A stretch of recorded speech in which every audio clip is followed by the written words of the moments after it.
Bring it on, Mother Nature! Oh my gosh! It felt like we were being lifted up, and that's when I remember grabbing my son, just thinking, oh my gosh, is this tornado going to take him away from us? No, it's mixing, the tornado. So I immediately just plowed through the water and then realized, like, I'm going to get swept away. Huge tornado. Holy...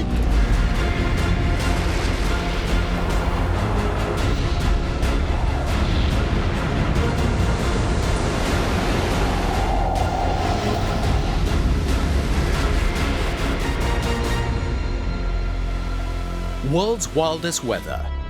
Catastrophic and weird weather events from around the globe, filmed on camera by those caught up in the chaos. Power lines everywhere. Expert meteorologists explain the causes behind the events and show us why our weather has become so challenging and life-threatening. Mother Nature is flexing her muscles and throwing out some strange weather patterns for us to cope with. No, I'm not. On April the 11th, 2016, Wiley in Texas saw one of the strangest weather events captured on camera. The intensity of this storm was off the chart.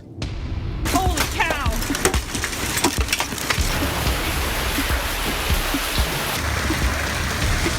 To see something that big come so quickly and do so much destruction.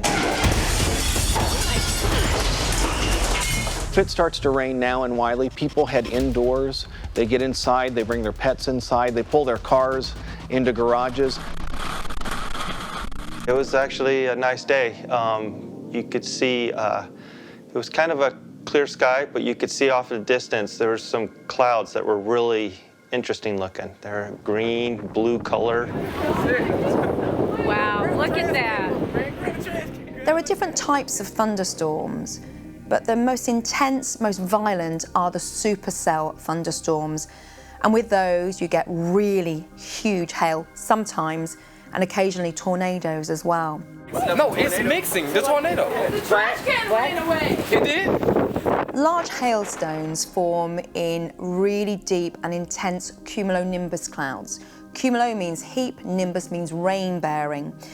But the key feature of these clouds, and they are absolutely huge, they're the mother of all clouds, and their base may be only 3,000 feet, but they will rise to around 20,000 feet. So they can rise up to 6 or 7 miles into the upper atmosphere. Look, all it's doing is mixing, and then it starts this process with this. I arrived home just a few minutes before the storm came, and parked my car in the driveway and got out, and I was standing in the middle of the street just admiring the clouds that were coming towards us. You could smell the moisture in the air. And so I was just watching outside. We knew it was going to be a big storm, but not what we expected. As the ominous clouds rolled in, the people of Wiley just thought it would be an ordinary storm passing through. It was a normal day. I mean, the day had been actually sunny earlier in the day, and then a storm started to roll in late in the afternoon. It looked like any other Texas storm coming in. So all it takes is maximum daytime heating around 3 o'clock in the afternoon. The thermals really get going, and then all the conditions are right for these huge thunderstorms to develop. You know, I really didn't notice a change because it was a typical storm, and I knew it might rain, so I didn't really notice anything until the hailstorm started, and it started as little hailstones, and of course that got my attention. I was standing at our front door because I wanted to watch the hail come. I figured it would be small hail because we knew there's some hail coming. As it grew and they got bigger, clearly it really triggered my attention. Then I went to the window and eventually started to video with my phone and record the hailstones as they were getting bigger and falling. Next thing I knew, this big hail rock, it was about the size of a golf ball, grapefruit size, hit my car right on top of the roof and dented the roof in. And I just stood there in amazement. As big as your eyeball. I just made it home. Oh my God. Hailstorms form in cumulonimbus clouds or thunderstorms. These are convective clouds, which means within the cloud itself, the winds, the vertical winds, go up and down. So little water droplets at the base of the clouds are picked up and thrown up into the top of the cloud where the temperatures are below freezing, so they freeze. And then downdrafts take them down again and up again, and so these little balls of ice freeze and refreeze, freeze and refreeze, and layers upon layers of ice start building up.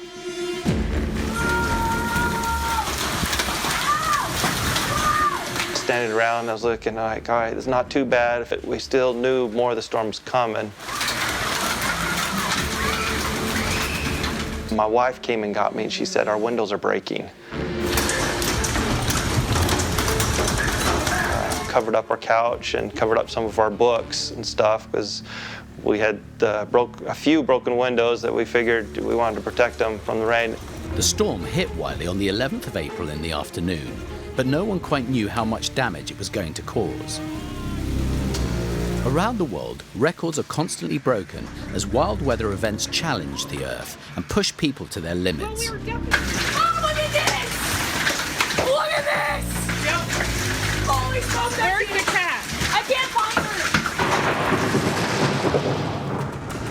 her! Tornadoes, typhoons, hurricanes are all big hitters amongst the heavyweights of meteorological destruction. But tropical storms don't normally enter the charts of destructive events. However, Tropical Storm Washi was on a different level. This storm smashed the rule book. When everyone thought the season was over, the worst was yet to come.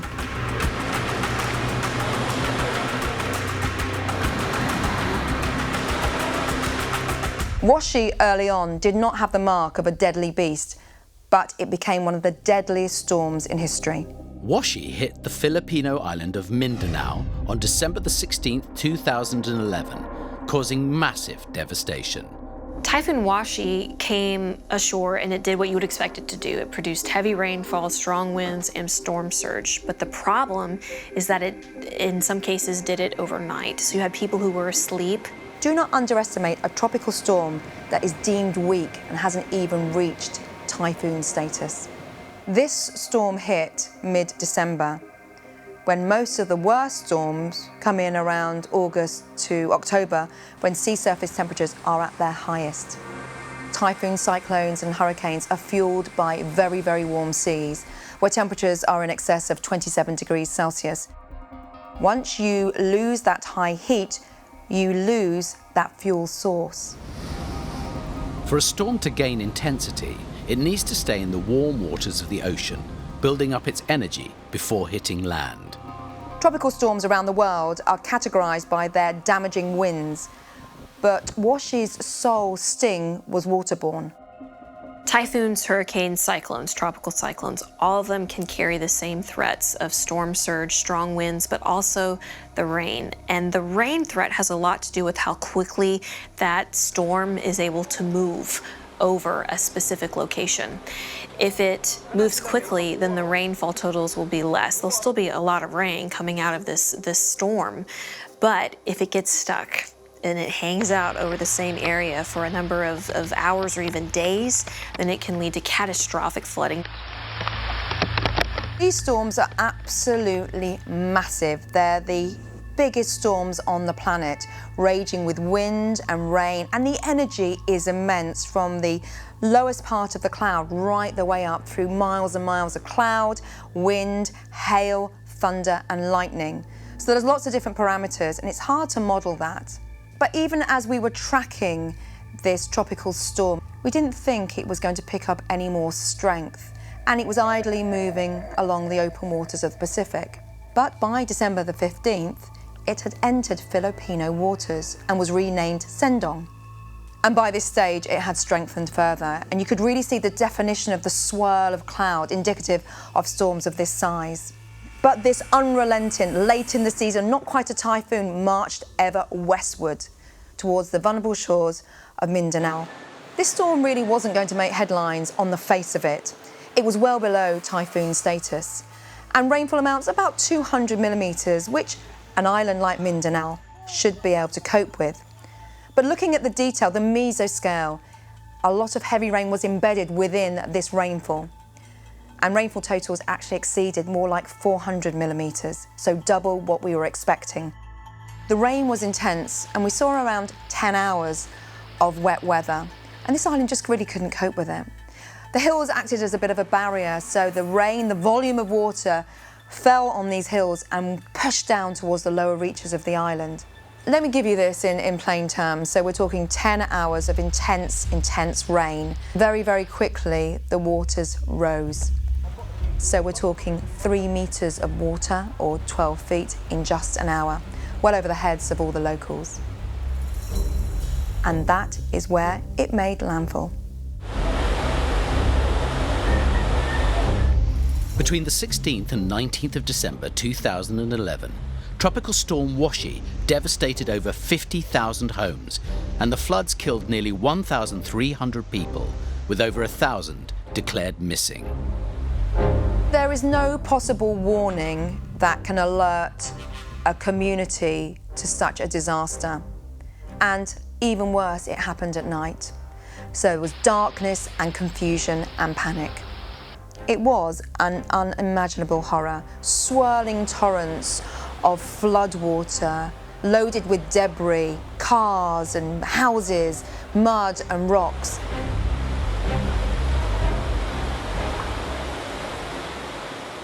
Now, most were victims of mudslides. Nature protects itself so well, and on an island where there's hills, obviously trees stop that runoff really raging down the side of a mountain. But there had been a lot of logging. Little communities were then vulnerable to this rain. So this horrific and tragic event of December 2011 was an example of flash flooding at its worst.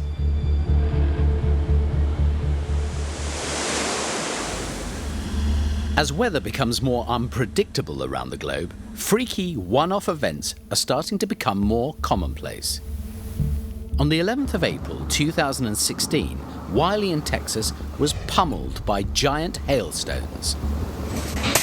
Bring it on, Mother Nature! But in the beginning, it had all the attributes of a tornado forming. Now, what happened in this case, it looks like, is that there was some circulation developing which could have been a precursor to a tornado, and at the same time these giant hailstones were falling down to earth and being picked up by this circulation which was evolving and developing, and hence the reason why they were coming from such a strange direction. The hail came in horizontally and through our house, and so they believe it was like a tornado that threw the hail in that direction. As it began to get bigger and the sound increased. It sounded like someone was on the roof of the building with hammers and then a sledgehammer.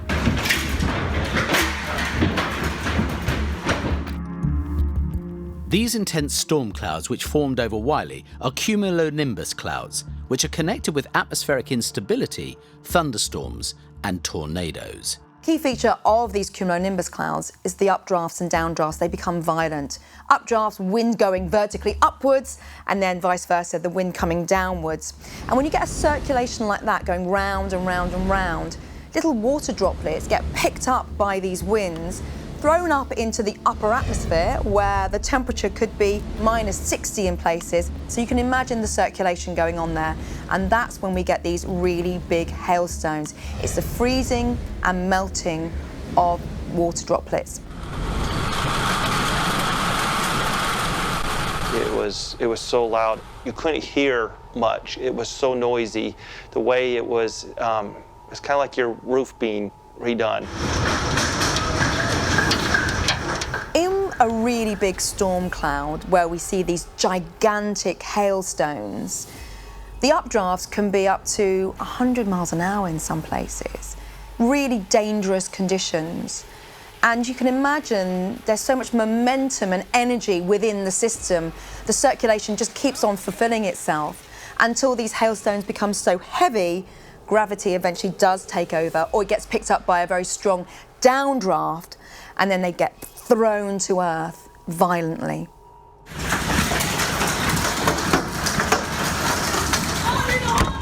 Get down!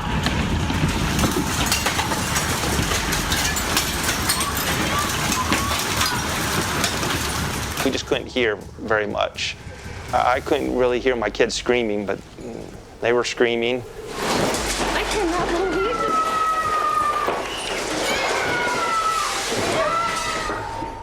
I am shocked. I've never seen a storm like that before, never experienced anything like this before. Stay out of the kitchen. Glass was coming in. Glass was in my hair. It made it all the way across our house. Our whole house was covered with glass shards. I started worrying about my family. We put them in the closet underneath the stairs. That's the most protective part we have in our whole house. I remember when the windows were breaking, we could hear our bird chirping, and the kids were everybody's like, "Get Jefferson!" And so it was just like, I ran over and I just reached inside that bird cage, grabbed the bird, and I tossed the bird into the closet with the kids. Hey guys, it's okay. Just stay there. Be safe. It's okay. You're safe right there. You're totally safe, okay? As the hailstones got bigger, and to hear them start to break through glass, and really the sound of destruction overtook the sound of the storm pretty quickly. I did feel like that this is it. Our house is probably going to be destroyed. Usually tornadoes come with hail, and as loud as it was and as large a hail that was coming through our house, I thought that our house was, and the sound, I thought our roof was being torn off the house and that our house was going to collapse.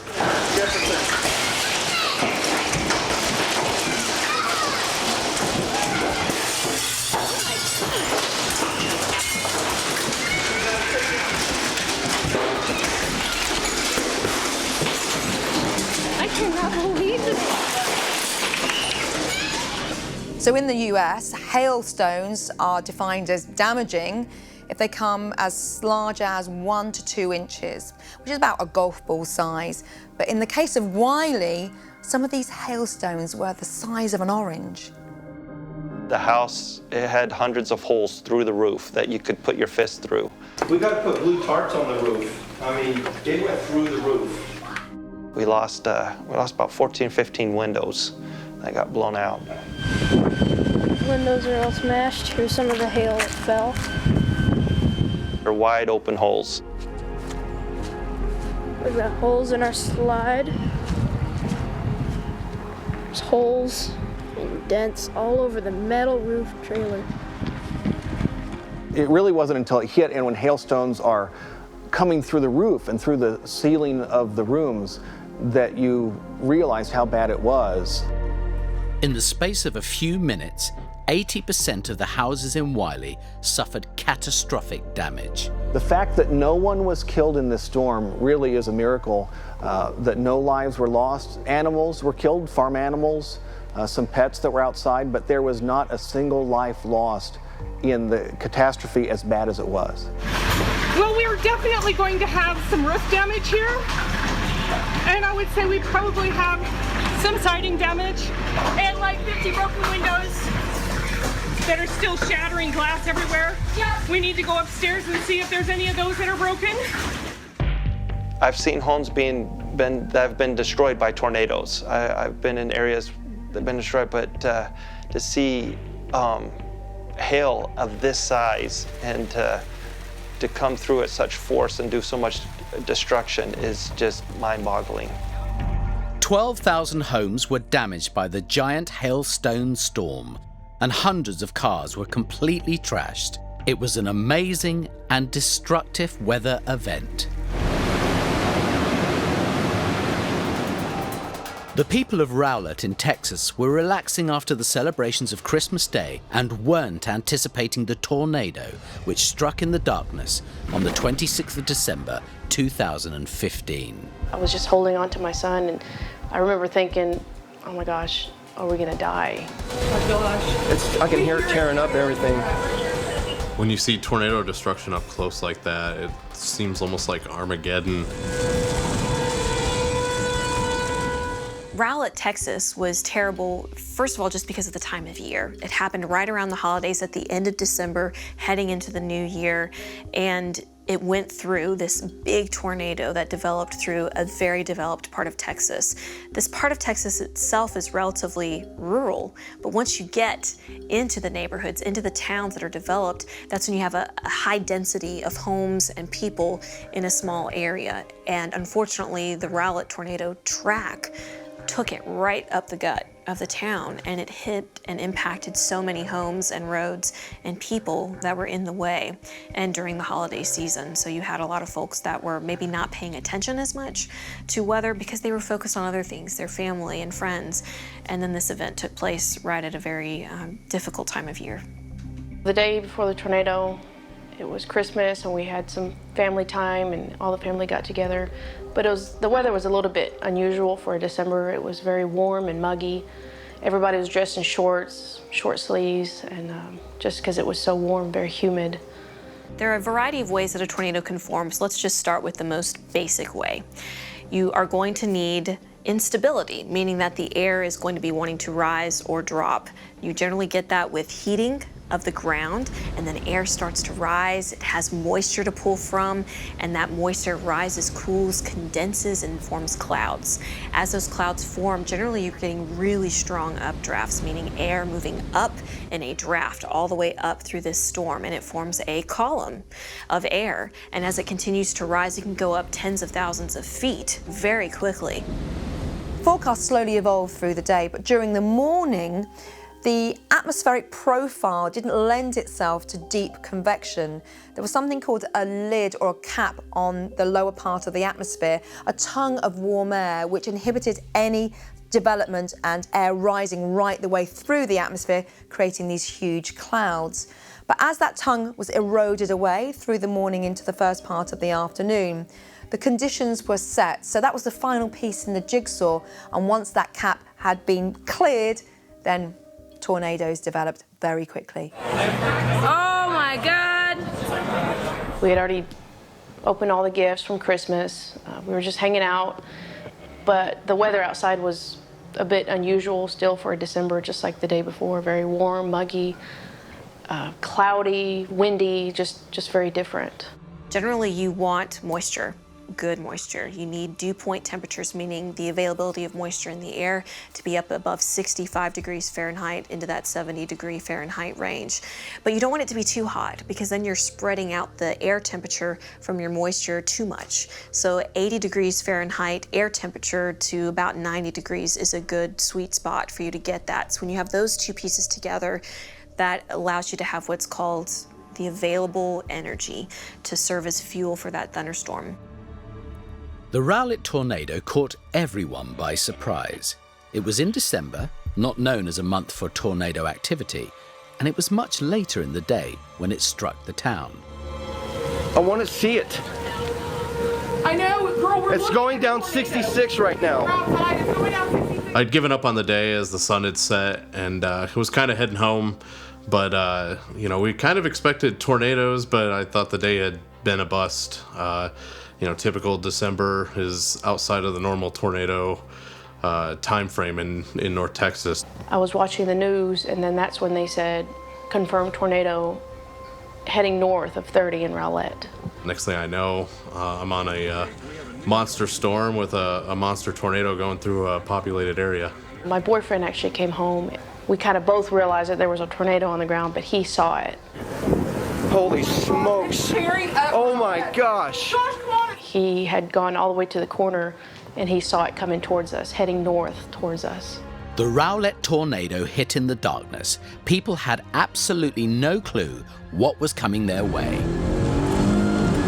Huge tornado. Holy... Traditionally, people have become adjusted to fairly rigid, fixed weather patterns. But more recently, our climate has become irregular and erratic. Humans are learning how to face these haphazard weather events. In the United States, the Colorado floods of September 2013 are one such event, when no one could have predicted how destructive it was going to be. You don't appreciate the power of water until you see it raging down the side of a mountain, just taking out everything in its path. So I immediately just plowed through the water. and then realized, like, I'm gonna get swept away. We literally lost every bit of our infrastructure, and the entire town had to evacuate. Floods are the most deadly of weather phenomena in the USA, killing more people than any other weather system. Water is a major force of nature to be reckoned with. The sort of rains across the state during the middle part of September were more likely the sort of monsoon rain you see in India or the tropics, not the interior of the USA. This was an incredibly extensive and intensive weather event. Extensive because the floodwater extended 200 miles north to south, and intensive because on one day alone, Boulder saw 8 inches of rain. That's almost 3 times as much rain as they expect in the wettest months of the year. The weather was actually very beautiful. The temperature was in the high 70s. It was a beautiful day. I had shorts and a t-shirt on. There wasn't a cloud in the sky. There was no indication of a storm coming. I don't think there was even anything in the forecast for inclement weather that day. I think that's why it was so surprising. Just a normal September, early September afternoon. In Colorado, usually in the summer and early fall, in the afternoon we may get a shower that lasts, about a half an hour. But it's a light shower and then the sun comes right back out. It's usually not a big deal. Beginning of September 2013 was fine. It was lovely, warm, very warm indeed, with lots of sunshine. People were out and about and celebrating early fall. But then all changed during the second week of September. An area of low pressure moved in. It was a very slow moving area of low pressure, so the rain was going to be prolonged. But there was an extra element, and that was a feed of very warm and moist air from the Gulf of Mexico, fueling the weather system and allowing more rain to fall. So we have the combination of a lot of rain, a slow-moving weather system, and a continual feed of very warm and moist air from the Gulf of Mexico. And these elements all combined created a horrific flash flooding event.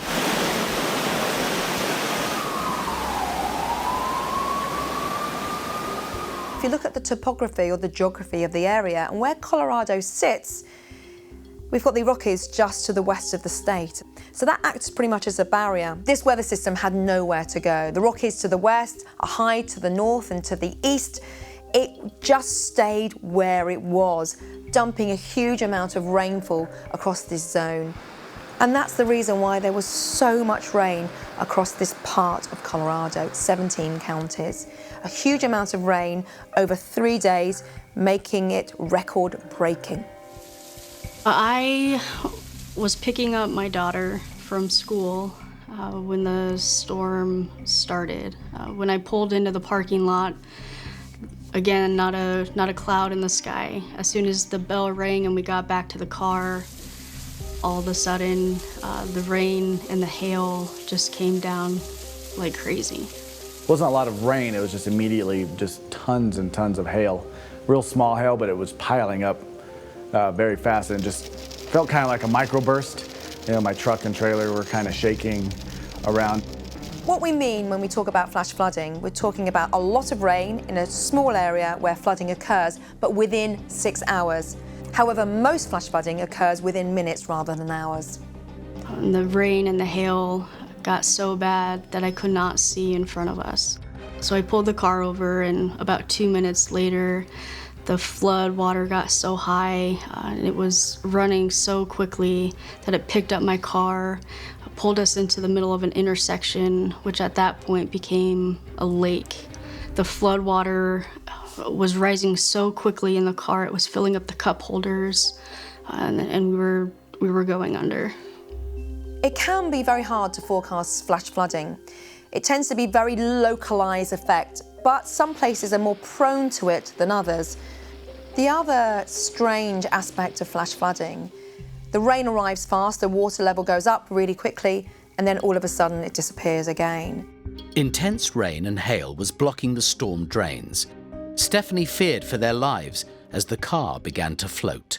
And I remember getting to what I thought looked like the street flooded out. That's where I saw a car kind of floating in the middle of the intersection. That's when it kind of kicked in for me that there was actually somebody in there and she was trying to get out. As soon as the water hit my thighs when I was sitting in the front seat, I knew it was time to get out of the car. McKenna was very frightened. She had her hands over her ears because the sound of the hail on the top of the car was so loud. It was a very frightening time for us both. I felt like I just jumped into action and I didn't think about protecting myself, how deep it was. I was literally just locked on to her and her daughter. I immediately just plowed through the water and then realized, like, I'm gonna get swept away. And so I started to back away, and I could sense it, that she was like, where are you going?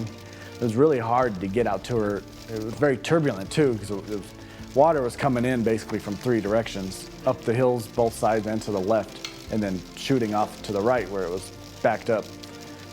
At that point, he got out of his car.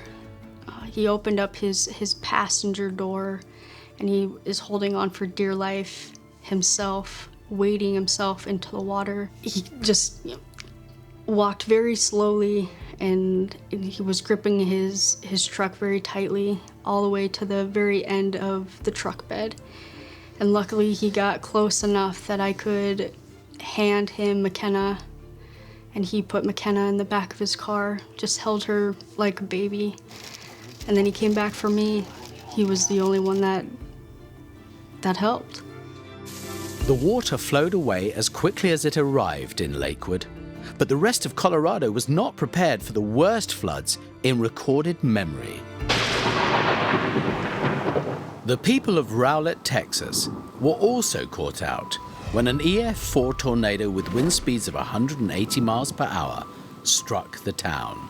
This was a pretty severe storm as it came into the suburbs of Garland and Rowlett. Lindsay Diaz was at home after enjoying Christmas with her son and boyfriend. He closed the door, he said that it's right outside, and I, always being intrigued by tornadoes, wanted to go see it. So I ran out to the front. Of course it was dark, I couldn't see anything, and it was a very odd wind. It was just very still, but around me it was kind of like the wind was blowing around. It was just spinning, kind of.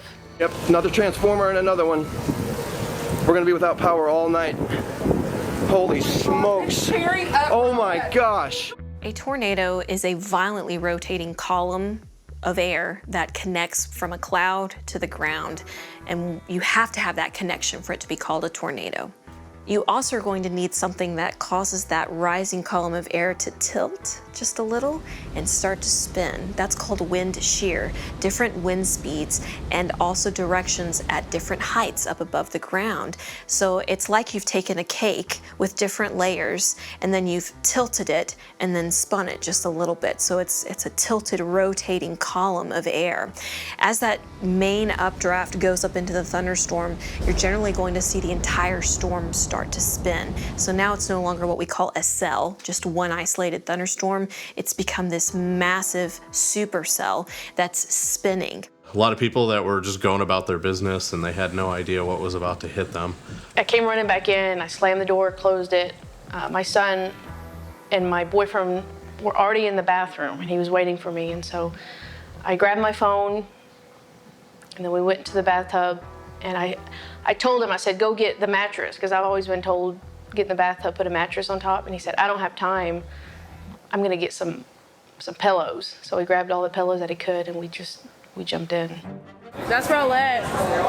That's Rowlett. They say touchdown to Rowlett. I hadn't seen it until it started hitting power lines, and it illuminated the entire funnel each time it hit power lines. It seemed like it hit almost as soon as we got in the bathtub, like literally seconds. All I could hear was everything being broken and thrown against the wall, and just a lot of wind, and just all kinds of things moving.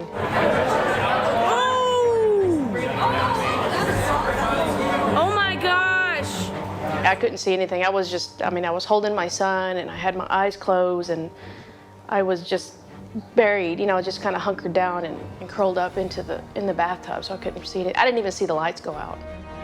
Oh my gosh! Oh, wow. No. Tornadoes are categorized depending on how much damage they cause in an area. So we start with EF0, and it can actually go up to EF6, Enhanced Fujita Scale. Fujita, from the man who named it in the first place. At its most violent, this tornado reached maximum wind speeds of 180 miles an hour, making it an EF4 and a record-breaking tornado in Texas in December.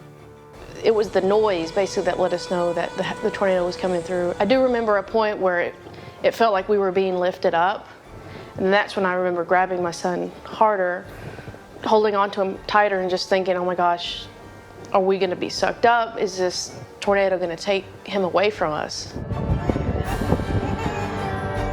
A typical tornado, which has wind speeds of around 150 to 200 miles an hour, there's a lot of energy entrained within that system, up to around 1 billion watts, which is equivalent of a coal-sized power station, which would generate electricity for a small country. As I approached the tornado, I got really somewhat close to the funnel as it crossed State Highway 66. At one point, I got out of my car to make sure that people were okay. There was a car that was on the road and very smashed up, like it had been hit by the tornado. And I'm not sure exactly where that had even come from, but I'm guessing from the neighborhood behind the road. It hit power lines and you know, completely blew sparks from the power lines. Holy shit. Even with the small tornadoes, there's the risk that if you're in a vehicle that you could be tossed, you could be blown. If you're out in the open, there's debris that's flying at high speed towards you. How bad are you bleeding? I don't know, it's all down my back. Okay. It was a big piece of wood.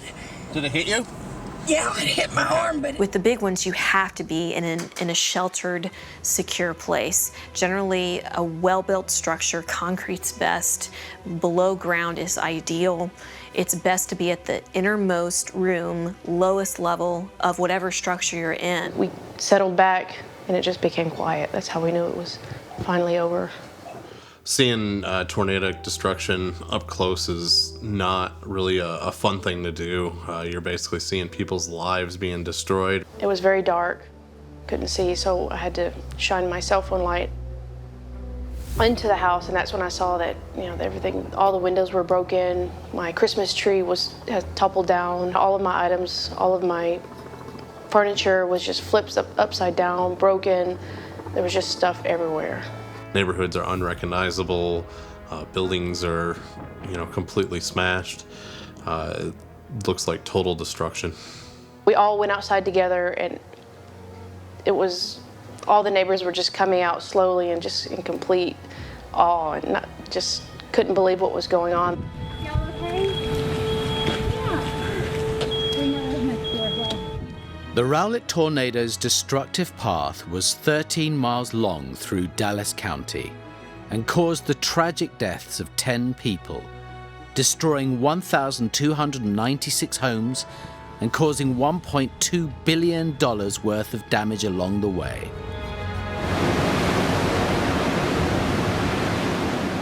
In September 2013, the US state of Colorado was being drenched by some of the heaviest rainfall on record, resulting in one of the biggest evacuations since Hurricane Katrina.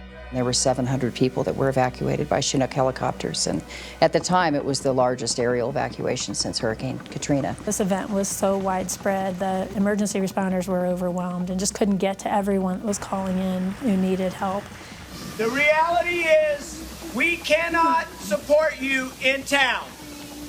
You need to leave, find somewhere else to stay for 2 to 4 weeks, and that's a wild-ass guess. Over that 3-day period in Boulder alone, up to the 12th of September, it smashed all records, that's rainfall records. Not only that, on the 12th of September, Boulder Creek had its highest water level since records began back in 1894. This storm was a combination of a slow-moving area of low pressure loaded with moisture, with the Colorado Mountains or the Rockies to one side. We're used to seeing rains in the afternoon during the summer, and normally we can wear our shorts and continue on with our day. They're really non-events. But in September of 2013, a low pressure system just parked. It just stopped and stalled over the state of Colorado. And this was after we'd already received over a week of rain. So the ground was already saturated before the flooding began. I kind of remember thinking to myself, gosh, this is about the third day or so of cloudy and rain that we've had. With the ground completely sodden and the low-pressure system stalled, the risk of flooding had increased dramatically. But no one was prepared for the intensity of the flood and the destruction it was about to wreak over 200 square miles. With an intense rainfall event, and with the rain falling onto hillsides or mountainsides, then you get so much rain. Sheer volume of rain creates a huge amount of momentum and energy. The rain is splashing, flowing down the mountainside, and because there's so much energy and acceleration, it picks up boulders, any buildings, rocks and trees, adding to the acceleration and also to the sheer power. You know, an event like this is bad enough, but when it strikes in the middle of the night when most people are asleep and they have no idea that it's even happening, it's really hard to grasp the significance of it. Here we are, 6:30 in the morning, September 12th. You know, a lot of people were really just asleep and had no idea what happened until they got up the next morning. The creek that runs through our town, especially that time of year in September, which is typically a really low flow time of year, literally up 12 feet, 15 feet, and almost coming over a bridge by our house. It was remarkable, and you almost had a hard time processing what you were seeing. There was so much water near the foothills communities where the rivers converge that the water literally washed away homes. Cars looked like balls of aluminum foil. The power of water is immense and shouldn't be underestimated. Just 6 inches of fast-flowing water will knock over and carry a grown adult away. 12 inches of fast-flowing water will carry away a car. 18 to 24 inches will take with it a large SUV, a van, or a truck. You don't appreciate the power of water until you see it raging down the side of a mountain, just taking out everything in its path.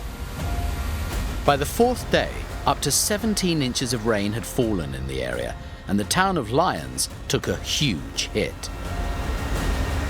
Some areas had as much as 9 inches of rain in the evening, and it just went down the rivers, raging down the rivers. It tore apart roads, it overflowed farms, and washed out entire communities because it was just too much rain too fast. Lyons lost power, its roads were washed away, and it was cut off from the outside world. One of the unique things about this flood in Lyons is being a mountainous area connected by roads and bridges. A lot of our bridges and roads were washed out by the flood, so it essentially divided the town up into 5 different islands where people were stranded. It was that clear that evening that this was a significant event, and they declared it a federal disaster. Resources are very, very limited. The people we have helping us now, we may not have tomorrow, because everybody else needs them as well. So for 24 counties to be impacted and for 3 counties to have huge rescue operations, including high water vehicles and Chinook helicopters and Black Hawk helicopters, it felt like a military invasion in the skies. The floods overall created approximately $4 billion in damage across the state. We expect to spend about $80 million total repairing all of the damage that's been done to the town. And to date, we've probably spent $35 million of that. The Colorado floods spread over 200 miles and 18 counties. A disaster emergency declaration was issued for 14 counties, including Lyons. One of the saddest things about the floods, especially for the Lyons community, is there are about 100 people who were never able to return home. Sadly, Lyons lost a good part of their character of their community that day, and many of those people have not been able to return. I've just seen truly the best of humanity. And so I just hope that when this happens again, that people who've been through it in my community can go help others. The thing that's amazing when something like this happens, it's completely out of your control. And I mean, Mother Nature, we can't tame her. It's completely out of our control.